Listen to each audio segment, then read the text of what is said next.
Halo, assalamualaikum warahmatullahi wabarakatuh. Salam sehat, salam rahayu. Ketemu lagi di channel YouTube Oma Dosen, masih seputar rekam medis dan informasi kesehatan. Baik, eh, sebetulnya YouTube Oma ini semata-mata untuk refresh Oma. Sebagai kecintaan Oma terhadap profesi Oma yaitu perekam medis. Oma yang sudah Oma gelutin dari tahun 1984 sampai sekarang.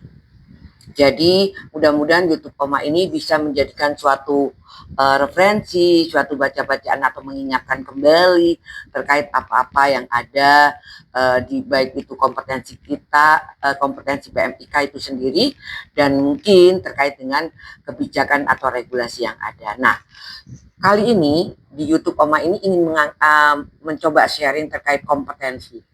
Di era kompetensi ini, PMIK itu harus bagaimana sih? Apalagi dalam penyelenggaraan rekam medis elektronik yang diharuskan atau diwajibkan oleh pemerintah dalam hal ini.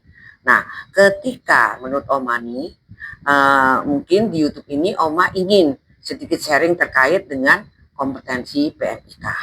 Oke, jadi ketika kita bicara terkait dengan kompetensi seorang perekam medis, maka kita harus mengingat pada regulasi terkait dengan standar profesi kita, di mana diatur pada PMK 312 tahun 2020.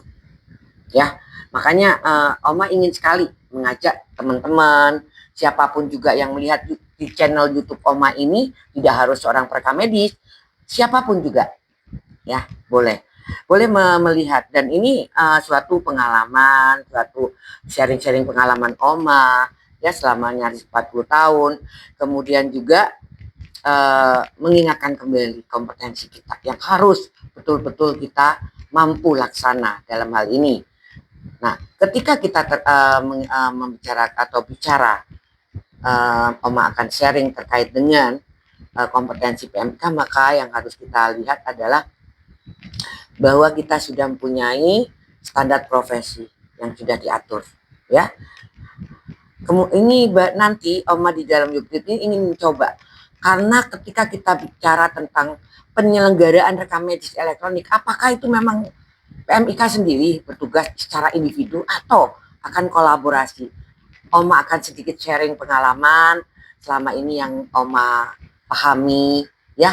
Mungkin mudah-mudahan bermanfaat buat teman-teman semuanya.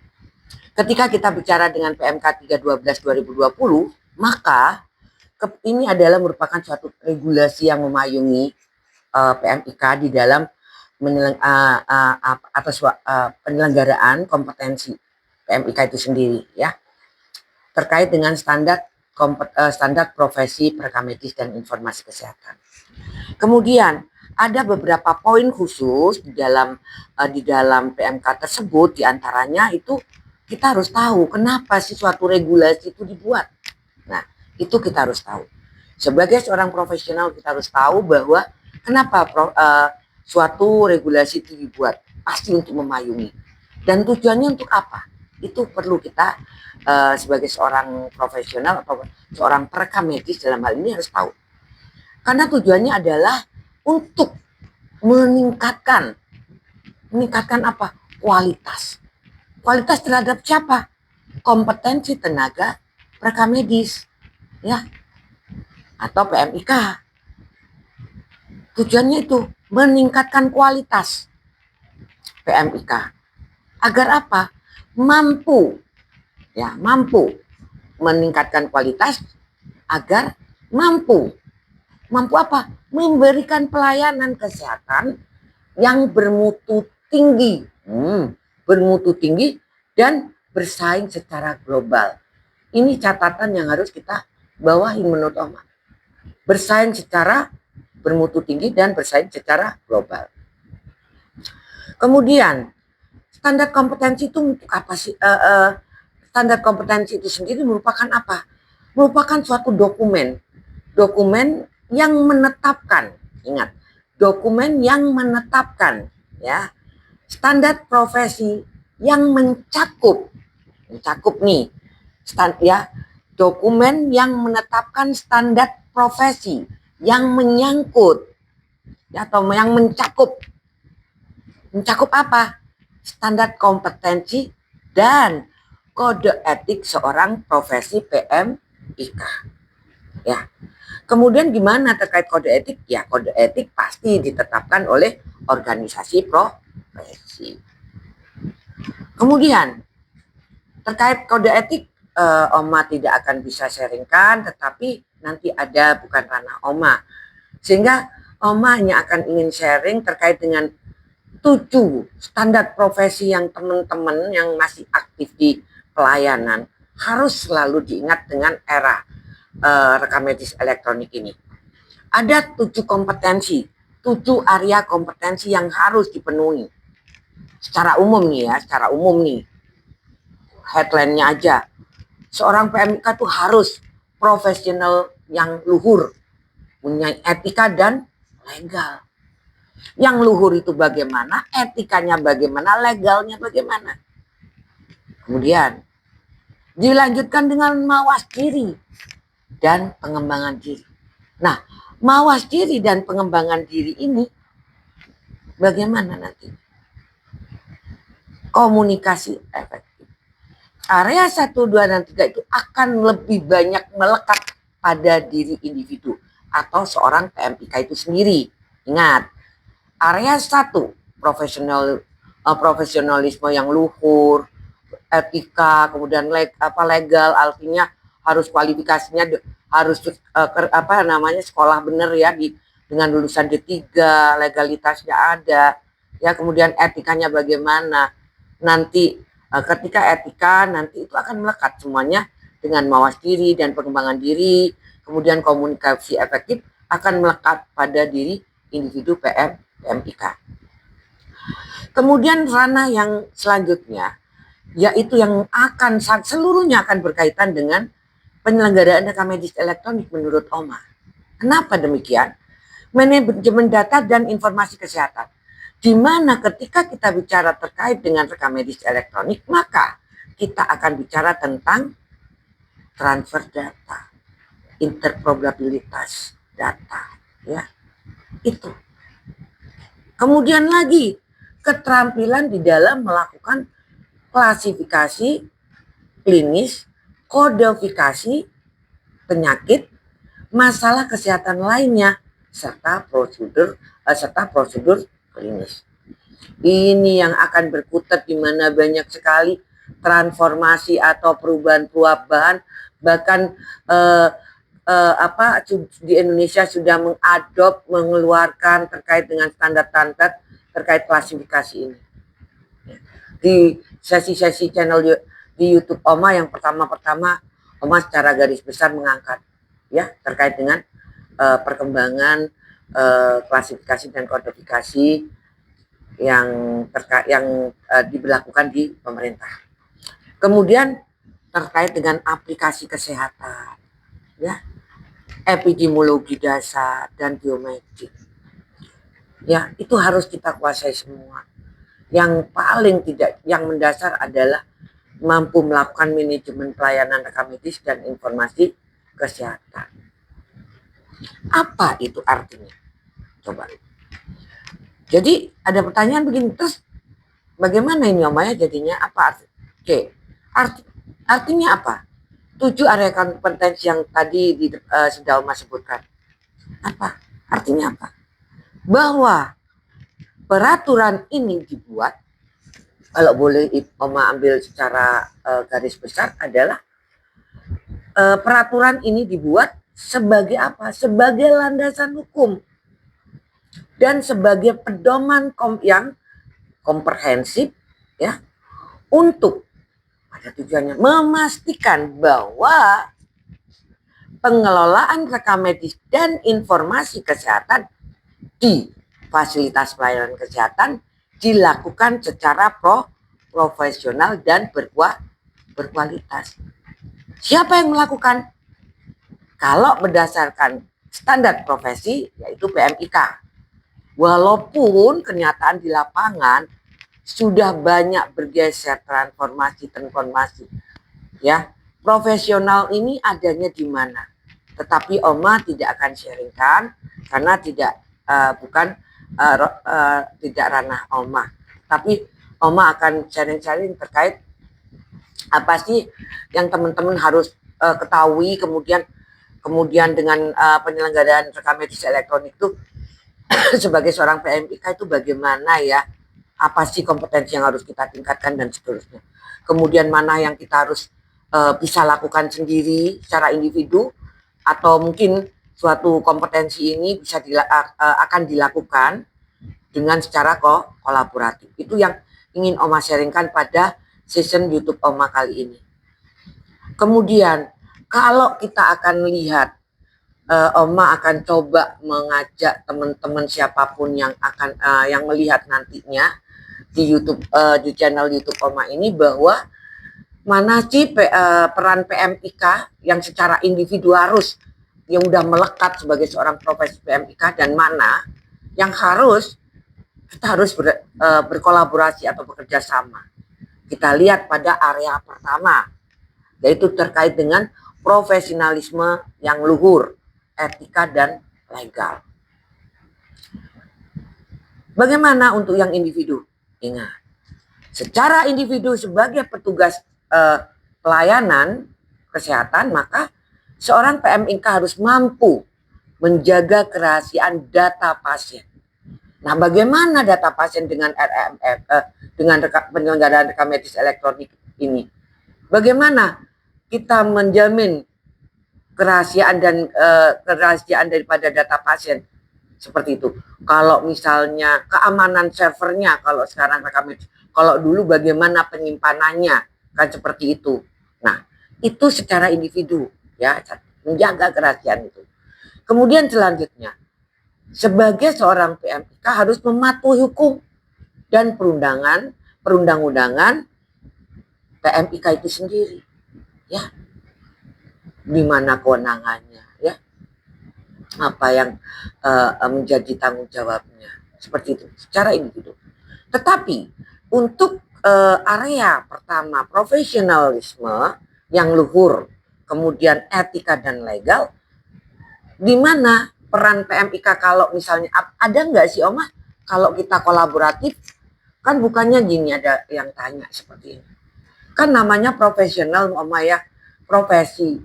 Profesi itu kan biasanya suatu pekerjaan yang kita punya pasti ya, punya knowledge ya, punya skill ya. Kemudian dibarengi dengan aspek attitude kita, aspek sosial kita ya, attitude, behavior kita, perilaku kita, kemudian pengalaman kita dan seterusnya. Nah, secara namanya itu milik profesi. Pertanyaannya begitu. Kalau kita secara garis besar, ketika dikatakan profesi atau profesi, maka itu profesinya PMIK. Nah, kalau kita secara nyata aja ya, nyata, harusnya pendaftaran itu kan kewenangan atau tugasnya daripada PMIK. Tapi di lapangan bagaimana kita lihat fenomenanya? Sudah bergeser. Nah, hal-hal itu yang perlu. Nah, kenapa bisa demikian dan kenapa bisa bagaimana mengatasinya? Itu yang perlu teman-teman nanti yang masih aktif bekerja atau di pelayanan, harapan Oma itu lebih cerdas cerdas dalam menyikapi segala masalah. Kemudian bagaimana peran di area 1 tadi, profesionalisme itu ketika kolaboratif, apa saja yang bisa dilakukan PMIK? Di antaranya kita harus mampu melakukan apa? Melakukan koordinasi dengan komite etik, majelis kehormatan etik, ya, dan seterusnya. Kemudian bisa bekerja sama dengan tim, baik itu tim IT, tim hukum, fasilitas pelayanan, tim hukum yang ada yang berkaitan dengan kesehatan, itu kita harus bisa berkolaborasi. Itu di dalam profesionalisme. Jadi nggak hanya kemarin itu sempat Oma ngobras ya, iseng-iseng ngobras dengan praktisi juga yang sudah lama, yaitu Bang Tovan itu juga mengatakan soliter. Jadi pekerjaan itu nggak bisa berdiri sendiri-sendiri seperti itu. Ya. Kemudian area kedua, mawas diri dan pengembangan diri. Ini pun juga di Ngobras Oma sempat bagaimana tanyakan seperti itu. Artinya secara individu seorang PMIK itu harus selalu mengupdate ilmunya, ya, mengupdate ilmunya, melakukan evaluasi kinerjanya sendiri, itu secara rutin, secara individu. Apakah sudah target kinerja saya sudah tercapai sesuai dengan tupoksi, itu juga merupakan evaluasi diri. Kemudian bagaimana pelaksanaannya sudah sesuai atau tidak, perlukah saya harus meningkatkan kualitas keterampilan ataupun keilmuan PMIK itu sendiri, itu secara individu. Kemudian bagaimana yang kolaboratif? Mampu berpartisipasi ya di dalam program penjaminan mutu QE-nya di unit kerja. Harus mampu ya. Kemudian untuk melakukan itu bagaimana? Ya kita harus mempunyai kita harus bersharing atau berbagi pengetahuan dengan sesama rekan kerja kita. Seperti itu. Kemudian bagaimana dengan komunikasi efektif? Secara individu, seorang PMIK harus mampu berkomunikasi secara efektif dengan pasien, keluarga pasien, pihak ketiga, atau siapapun yang berada atau memerlukan suatu informasi di fasilitas pelayanan kesehatan. Kemudian juga mampu menulis. Menulis apa, Oma? Ya menulislah laporan secara jelas dan terstruktur seperti itu. Ya. Jadi jangan kita cuma ngelayanin aja. Yang bikin laporan kan sendiri. Alangkah baiknya waktu Oma ya, zaman-zaman Oma tahun 84 itu kami sudah bekerja kemudian membuat laporan apa tugas kita. Kemudian nanti bagian pelaporan akan merangkum semuanya atau mereka itu sebagai laporan unit kerja. Seperti itu. Ya KPI yang individu itu harus punya apa yang kita lakukan. Ya, kendalanya juga harus tahu. Kemudian bagaimana untuk kolaborasi?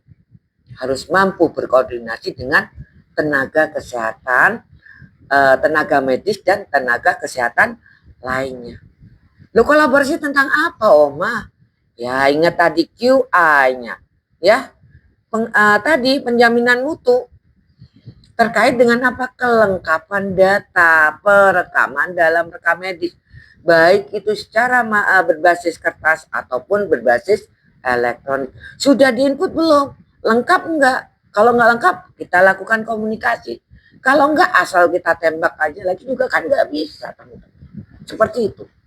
Ya. Kemudian juga mampu nih menyampaikan informasi kesehatan di dalam pengambilan keputusan klinis bersama tim medis.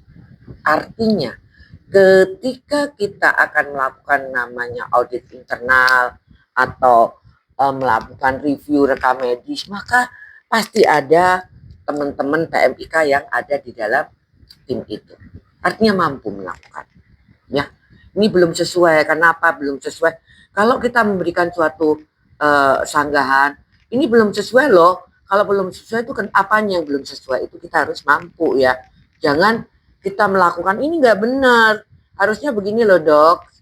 Dalam ini aturannya seperti ini. Berikanlah regulasinya seperti itu.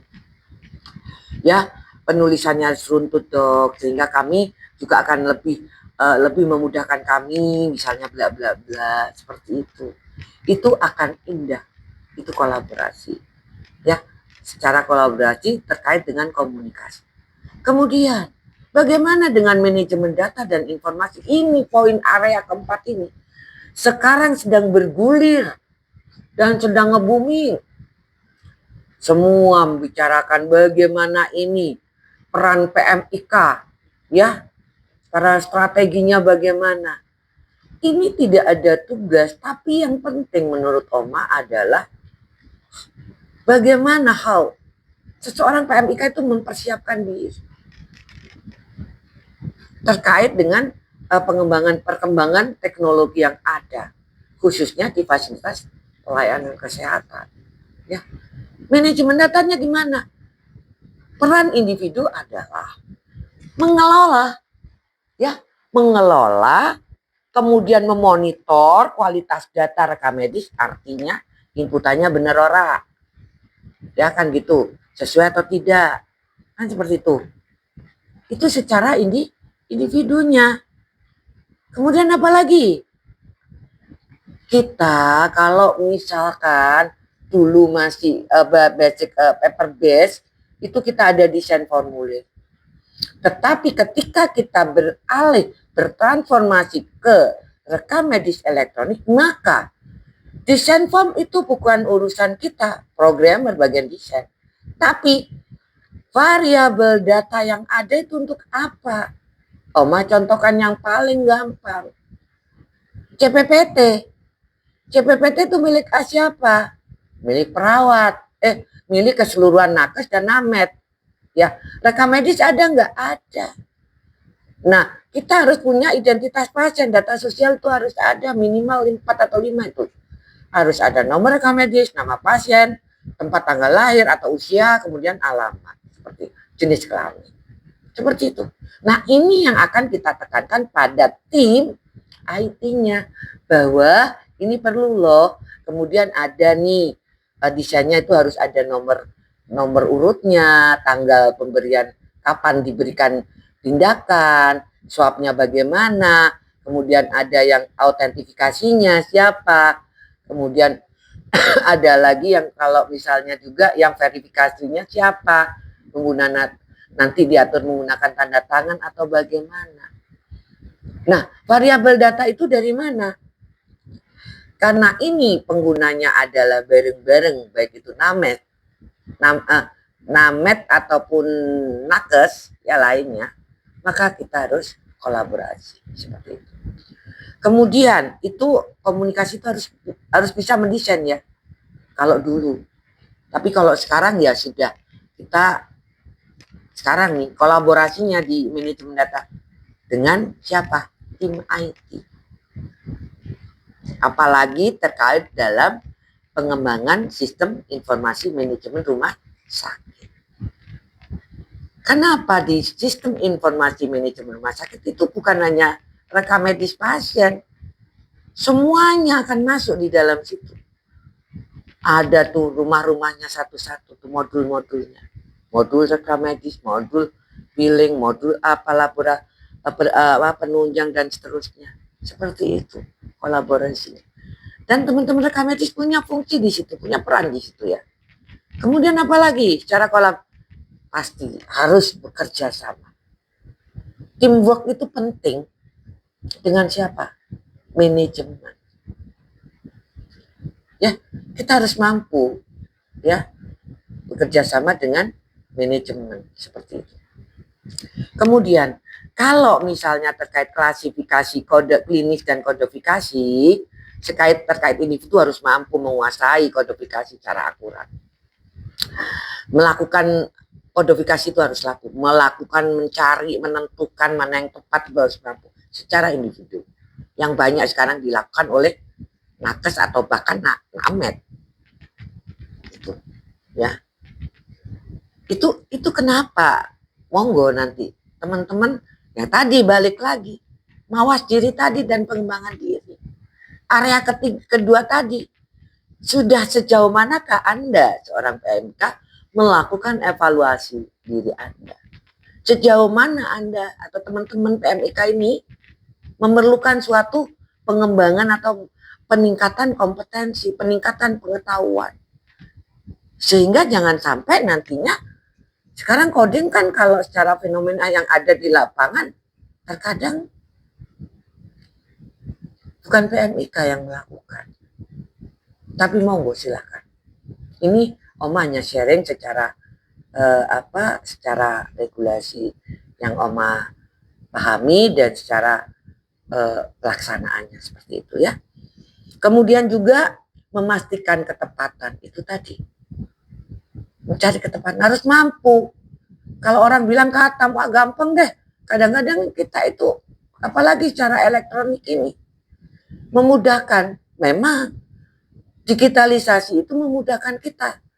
Tapi apalah kemudahan itu ketika kita tidak mampu menguasai cara keilmuannya. Pasti banyak miss juga. Ya. Jadi tidak mudah gitu loh menurut Oma. Jadi yang teman-teman nanti yang masih di pelayanan, monggo silakan coba bermawas diri, komunikasi efektif. Kemarin juga Oma sempat ngobras itu, kita coba sharing secara acak aja ya. Tapi menurut Oma secara inti-intinya tadi ini Oma sebutin, memastikan kode yang tepat itu penting. Marwahnya di mana ICD, walaupun nanti ICD IDRG tadi adalah kan modifikasi daripada ICD 10 dengan ICD 10 ya, versi 10 dan ICD 9CM. Ya. Artinya basically-nya, coba nanti lihat YouTube Oma yang sebelum-sebelumnya kalau terkait ini. Tetapi itu intinya. Kemudian kalau kolaborasi dengan siapa Oma PMIK itu nanti bekerja, ya pastilah dengan para pemberi asuhan. Bisa DPJP, bisa nakes lainnya dan seterusnya. Kemudian juga harus mampu kalau misalnya ada tim surveillance atau tim pelaporan, itu akan terkait dengan hasil-hasil pengodaan itu biasanya kan akan dilaporkan. Atau tim IT, terkadang laporan di SIRS aja yang megang bukan rekam medis, bahkan yang input juga tim IT. Nah, hal ini kita diperlukan apa yang harus kita lakukan untuk diri kita sendiri sih, bukan orang lain, seperti itu. Individu PMIK ya. Kemudian terkait aplikasi statistik di sini, epidemiologi dan biostatistik. Artinya teman-teman secara individu harus mampu mengelola data, kemudian menyajikan data statistik kesehatan dasar. Ya, baik itu dari statistik kunjungan pasien baru lama, 10 besar penyakit termasuk terkait epidnya, kemudian angka morbiditas dan mortalitas dan surveillance, itu harus bisa mampu sendiri. Kemudian yang tidak kalah pentingnya adalah ini yang dulunya masih bisa kita ya, PMIK waktu zaman Oma dulu.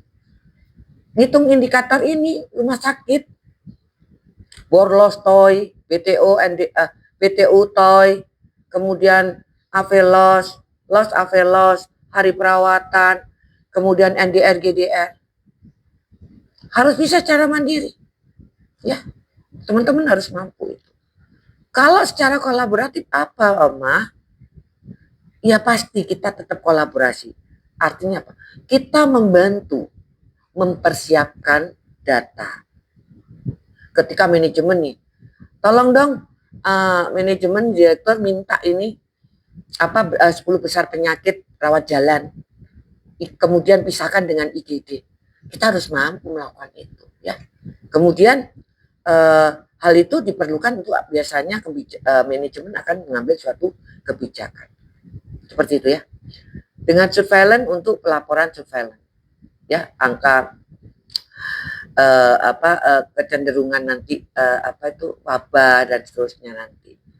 Kemudian yang terakhir yang tidak kalah pentingnya adalah manajemen pelayanan rekam medis. Apa sih peran kita sebagai seorang PMIK secara individu yang harus mampu pasti harus mampu lah ini. Menyusun dan menerapkan standar prosedur operating SPO di unit kerja. Harus mampu membuat misalnya, walaupun secara elektronik, perlu nggak menggunakan nomor rekam medis? Perlu harusnya, bukan nomor yang ada di aplikasi di sistem. Mungkin itu bisa digunakan untuk nomor seri atau nomor kunjungan, ya, yang bisa kita hapus per hari ataupun per bulan, monggo tergantung kebijakan. Sehingga kadang-kadang di Oma harus punya nomor rekam medis dan kita tetapkan kita mau menggunakan apa. Secara akreditasi kita menggunakan unit numbering system seperti itu. Nah, bagaimana dengan RME nanti? Nah, sekarang RME itu nomor seri itu kadang-kadang sudah dijadikan nomor unit ya, seolah-olah seperti itu kesannya. Kemudian mendengar lagi bahwa kita nanti tidak usah menggunakan nomor rekam medis. Nomor rekam medisnya adalah nomor NIK, nomor induk kependudukan. Tidak ada masalah, ya seperti itu. Kemudian juga secara individu harus mampu melakukan atau mampu mengorganisir pelayanan rekam medis secara efisien, membuat alur-alur. Oh, pelayanan pasien harus, walaupun siapapun nanti yang pelaksananya. Kalau dulu kan masih Oma tuh benar-benar baku ya, masih baku dan benar-benar kompetensi dari hulu ke hilir itu, namanya hulu ke hilir itu rekam medis, dari mulai pendaftaran ya, pengelolaan berkas rekam medis, pengelolaan data rekam medis, kemudian mutu, menjaga kerahasiaan dan seterusnya masih di rekam medis. Termasuk masih CKN pun masih kita di rekam medis. Sekarang sudah banyak bertransformasi ya. Sudah banyak terobosan-terobosan yang fenomena yang harusnya itu standarnya di kompetensinya rekam medis dilakukan oleh nakes lainnya dan seterusnya. Nah, inilah area kedua tadi, mawas diri dan pengembangan diri itu perlu di era-era digitalisasi ini. Perlu sekali. Jangan hanya mengikuti, tapi Anda, teman-teman, himbauan Oma, ikut, ilmunya dapat. Seperti itu. Kemudian secara kolaborasi, ya itu kita harus pastilah berkolaborasi dengan seluruh unit pelayanan. Kemudian juga bekerja sama dengan tim-tim yang ada, baik itu tim Pokja, Pokja rekam medis, Pokja komite medik, kemudian Pokja akreditasi, dalam memenuhi standar-standar yang terkait unit kerja rekam medis seperti itu. 7 kompetensi. Ternyata kalau kita lihat, ternyata kompetensi kita itu tidak hanya dikerjakan sendiri, tetapi perlu kolaborasi. Nah, PR. Kalau di nakes lainnya kan beda tuh ya. Coba nanti ya. Tapi bukan ranah Oma. Tapi ini kompetensi ini harus dipertahankan. Caranya bagaimana? Teman-teman lah yang tahu. Ya, yang siapapun itu, monggo lah ini dicari bagaimana meningkatkan teman-teman. Apalagi dengan digitalisasi. Kenapa? Dulu aja yang waktu Oma masih zaman paper base saja, coding itu udah pada diapalin itu. Pokoknya hipertensi udah main aja, hipertensi apa aja juga kasih I10. Gitu. ISPA aja J sekian. Laporan surveillance segitu. ISPA-nya banyak. TB-nya banyak. Lah TB-nya yang udah pernah dilakukan pemeriksaan, terapi kan akan beda kode-kodenya. Sehingga apa? Data laporan atau laporan informasi yang kita sampaikan belum kurang akurat atau kurang valid. Ketika hal itu terjadi, maka pengambilan kebijakan itu pasti akan tidak tepat sasaran seperti itu. Sehingga teman-teman mungkin ini Oma hanya sharing ya, artinya terkait dengan standar profesi 7 kompetensi 7 kompetensi yang harus kita harus punyai seperti itu sebagai seorang PMIK, sebagai seorang profesi.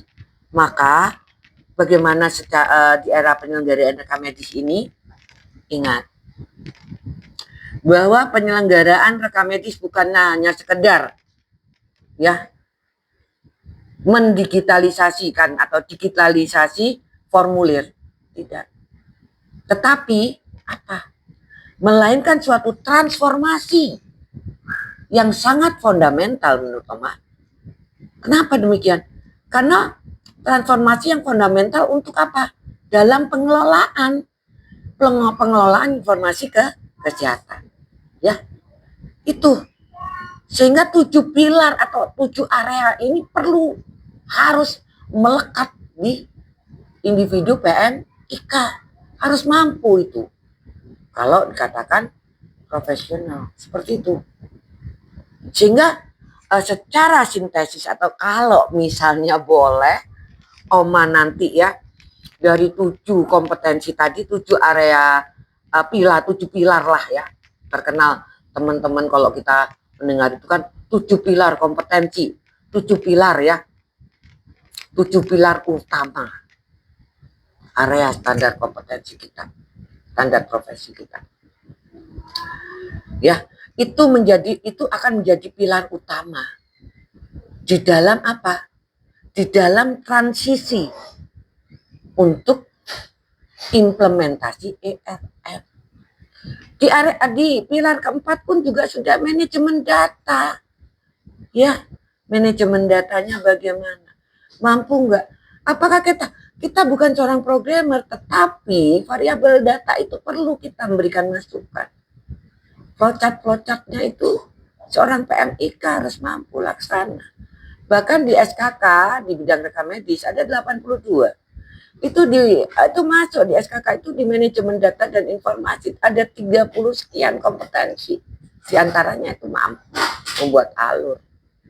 Ya. Kalau boleh Oma sedikit itu membagi atau menyelaraskannya. Menyelaraskan gitu. 7 pilar kompetensi dalam konteks implementasi RMIK itu ada beberapa poin secara global, secara utuh adalah terkait bahwa PMIK itu punya peran ya, perannya nanti PMIK itu mempunyai peran sebagai pengelola data digital yang kompeten. Itu seharusnya kalau kita melihat dari standar profesi. Itu ada di area mana, Oma? Ada di pilar keempat, 5, dan 6. Bahwa di pilar keempat itu manajemen data dan informasi. Sedangkan pilar kelima adalah klasifikasi klinis dan kodifikasi. Ya, kemudian juga kompetensi yang selanjutnya 6 adalah statistik kesehatan. Ya. Itu baru yang pertama, peran kita. Ya, peran utama menurut Oma itu pilar keempat, 5, 6 itu menjadi pilar utama di era digital, era rekam medis elektronik. Sebagai peran PMIK adalah sebagai pengelola data digital yang kompeten harusnya. Nah, kompetennya bagaimana? Silakan. Oma itu yang bagaimana standarnya kompeten tuh, monggo, bukan ranah Oma. Itu yang harusnya menurut Oma ini ya, yang Oma sampaikan menurut Oma, bahwa salah satunya itu. Berarti sampat ya. Tadi kan udah 3 nih. Bahwa peran PMIK itu sebagai pengelola data digital. Pengolah data di digital. Seperti itu. Itu ada bisa menyangkut pada area 4, 5, dan 6. Keterampilan itu harus ada skill itu. Kemudian yang kedua menurut Oma ya, PMIK itu mempunyai peran vital atau vital itu utama ya. Peran utama kalau aktor itu peran utamanya sebagai peran utama. Dalam apa? Dalam aspek etik dan legalnya ERM. Yaitu ya peran utama di dalam memberikan masukan ataupun kolaborasi bagaimana ini etik dan legal ERM-nya bagaimana. Itu ada di pilar pertama, profesionalisme, etika, kemudian legal. Bagaimana ketika kita Oma sampaikan itu kenapa sih sangat penting, sangat utama peran-peran teman-teman nanti PMK yang masih sekarang ini di pelayanan adalah keamanan. Namanya digitalisasi itu gampang dicolong. Cybercrime. Nah, itu bagaimana menanganinya? Privasi datanya bagaimana nih, data pasien? Legalnya, keabsahan tanda tangan elektronik bagaimana? Sedangkan kalau ini kan harus laporan dulu, bayar. Kan seperti itu. Ya. Ini bagaimana? Kemudian fenomena yang ada di lapangan bagaimana? Silakan. Semuanya itu tergantung nanti kebijakan. Ya, begitu. Kemudian itu tadi sudah 4 pilar tadi. Pengelolaan data digital tadi 456. Kemudian menjaga peran utama nih, kita peran utama dalam menjaga apa nih? Aspek etik dan legal daripada RME itu sendiri. Kemudian area selanjutnya, area ketiga, apa itu? Komunikasi efektif. Bahwa kenapa sih komunikasi efektif itu tersendiri dan area pilar ketiga ini? Karena dimanapun juga dalam penyelenggaraan rekam medis elektronik, kalau tidak ada komunikasi, tidak ada kolaborasi yang intensif, ya. Kemudian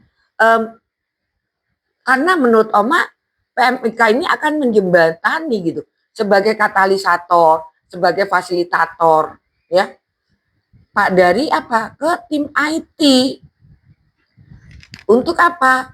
Untuk memastikan terkait apakah rekam medis elektronik berjalan dengan lancar, kemudian usernya bisa melakukan user penggunanya itu mampu melakukan atau mampu laksana itu. Jadi PMIK punya peran banyak. Udah 3 itu, ya, udah 5. Kemudian apa lagi itu yang belum? Tadi di PMIK terkait mawas diri, ya, mawas diri dan pengembangan diri, kemudian manajemen pelayanan rekam medis.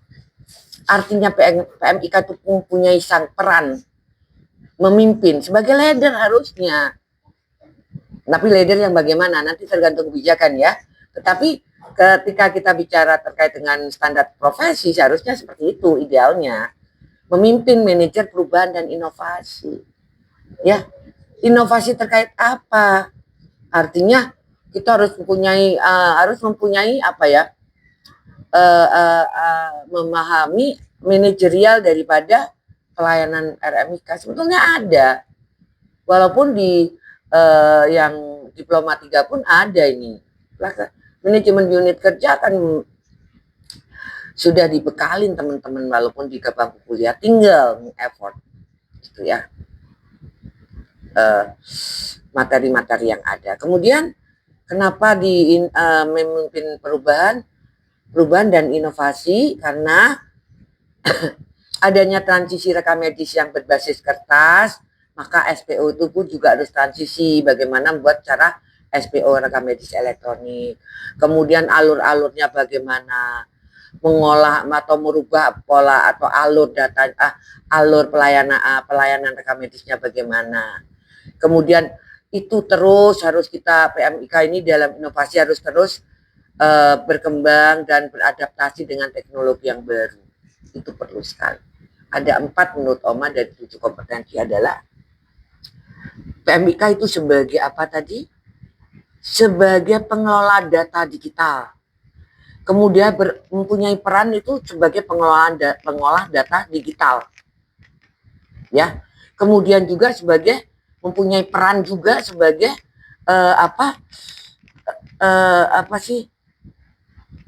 berperan di dalam apa tadi? Aspek legal dan aspek etik rekam medis itu sendiri. Kemudian juga sebagai katalisator komunikasi antar ke IT, kemudian selalu memonitoring sehingga terkait dengan penggunaan usernya bisa atau tidak.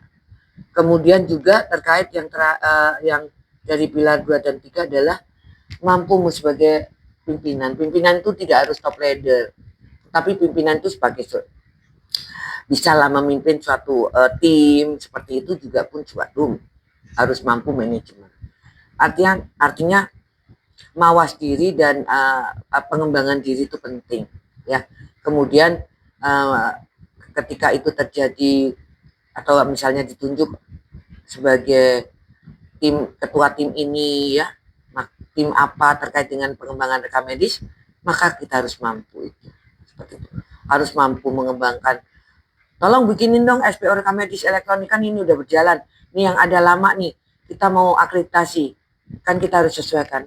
kita harus mampu laksana terkait hal itu. Ya, seperti itu. Jadi terakhir mungkin kalau boleh Oma sampaikan, Oma simpulkan, tarik benang merahnya adalah di dalam PMK 312 2022 itu dibuat untuk apa sih? Memastikan PM rekam medis ini siap gitu, tidak hanya siap secara teknis saja, tetapi juga secara manajerial. Kalau teknis itu kan pelaksanaan. Nah, ini manajerial, etik dan kolaboratif ini yang perlu ditingkatkan kemampuannya. Padahal itu ada di standar profesi. Seperti itu. Di dalam menyelenggarakan atau di dalam mengimplementasikan rekam medis elektronik. Artinya apa? Begitu besarnya peran PMIK menurut Oma merupakan sentral. Kalau dulu Oma mengatakan bahwa unit rekam medis itu adalah bank data, merupakan rohnya suatu rumah sakit dulu waktu zaman Oma dulu, seperti itu. Tetapi ternyata betul, walaupun digital kita tetap memiliki peran sentral dan strategis banget ya dalam menyukseskan penyelenggaraan rekam medis. Yang pertama udah ketahuan mempunyai peran pengelolaan data digital loh. Kemudian peran vital loh. Vital untuk apa? Etik dan legal terkait rekam medis elektronik itu sendiri. Ya. Kemudian mampu kolaboratif komunikasi tadi. Ya, dengan semua user, semua nakes dan seterusnya. Ya, sebagai jembatan, sebagai fasilitator, sebagai katalisator pengantar. Tetapi ingat, tetap memonitoring inovasi tadi. Ya. Kemudian juga harus mampu sebagai seorang manajerial, seperti itu. Ketika kita bicara tentang kompetensi pasti ada manajerial, sosiokultural, dan teknis. Kalau teknis gampang, lakuin, ya masih gampang karena kita tis keterampilan. Tetapi ketika kita bicara tentang manajerial, etik, bagaimana cara kolaboratif, memerlukan suatu skill dan pengalaman, seperti itu. Komunikasinya harus baik ya di dalam menyukseskan rekam medis di fasilitas. Jadi artinya adalah di era ya digitalisasi atau di era implementasi rekam medis elektronik ini, maka kita mengacu di dalam PMK 312 2020 terkait dengan standar profesi perekam medis dan informasi kesehatan. Ya, artinya sangat strategis. Mungkin di sesi kali ini terkait dengan perannya peran PMIK di dalam dalam implementasi rekam medis elektronik. Kemudian kita Oma tadi sudah sampaikan terkait dengan secara mana sih peran secara yang harus dipunyai secara individu dilakukan hanya individu, bisa dilakukan individu, mana yang harus kolaboratif dari 7 pilar tadi udah Oma sampaikan. Kemudian ketika kita merangkumkan bahwa ternyata standar profesi kita tidak mengharuskan kita di dalam implementasi rekam medis elektronik tidak hanya kita siap di dalam pelaksanaan teknis, tetapi juga manajerial, kemudian etik dan legalnya atau etik legal dan kolaborasi dengan semua dengan pihak-pihak terkait, seperti itu. Dan PMIK masih menjadi sentral dan mempunyai peran yang strategis di fasilitas pelayanan kesehatan. Tinggal bagaimana kita bisa memumpungin atau memberikan bekal untuk diri kita sendiri agar kita tidak tergilas oleh perkembangan dan inovasi-inovasi teknologi digital ini dengan memperbanyak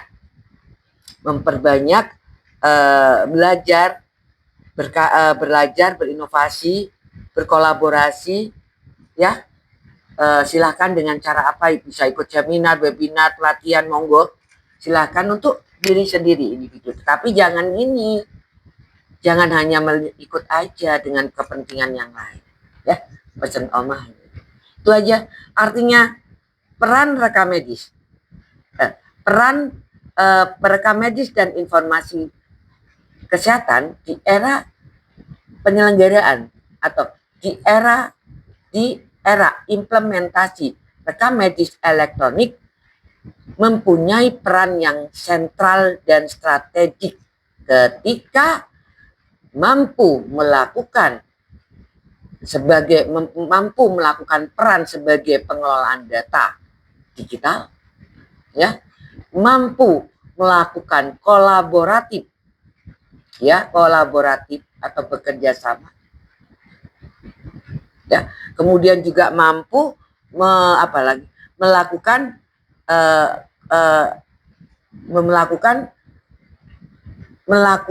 suatu atau mampu sebagai fasilitator dengan IT dan tenaga kesehatan lainnya yang pengguna, kemudian dan mampu menjadi suatu manajerial pelayanan rekam medis. Seperti itu. Mungkin itu saja yang bisa Oma sampaikan. Tetap semangat, tetap melihat-lihat, jangan bekerja, tugas selalu berlaksana, tapi jangan pernah lupa untuk membuka buku, ya, seperti itu. Pesan Oma satu, belajar itu memang sepanjang hayat, selalu Oma sampaikan, belajar itu sepanjang hayat, dari manusia dilahirkan sampai manusia menuju ke liang lahat. Bagi Oma adalah ilmu Oma itu hanya bagaikan setetes air. Karena kita tidak akan mampu, masih banyak kekurangan. Karena kita ingat kesempurnaan hanya milik Allah. Itu aja yang bisa Oma sampaikan. Mudah-mudahan sharing Oma terkait dengan standar profesi terkait kompetensi PMIK di dalam implementasi rekam medis elektronik bisa bermanfaat buat teman-teman yang masih aktif, ya, khususnya nanti ketemu lagi di bahasan-bahasan lain atau sharing-sharing Oma, bukan bahas Oma itu sharing-sharing Oma sambil mengingat kembali ilmu-ilmu atau apa pengalaman-pengalaman yang pernah Oma sudah lewati sampai detik ini. Seperti itu. Terima kasih. Jangan lupa tetap subscribe ya, atau lihat-lihat, buka channel YouTube Oma yang akan bahas tetap berkaitan dengan masih seputaran di bidang rekam medis. Terima kasih, sampai ketemu lagi. Itu tadi, sampai ketemu lagi. Salam sehat, salam rahayu. Wassalamualaikum warahmatullahi wabarakatuh.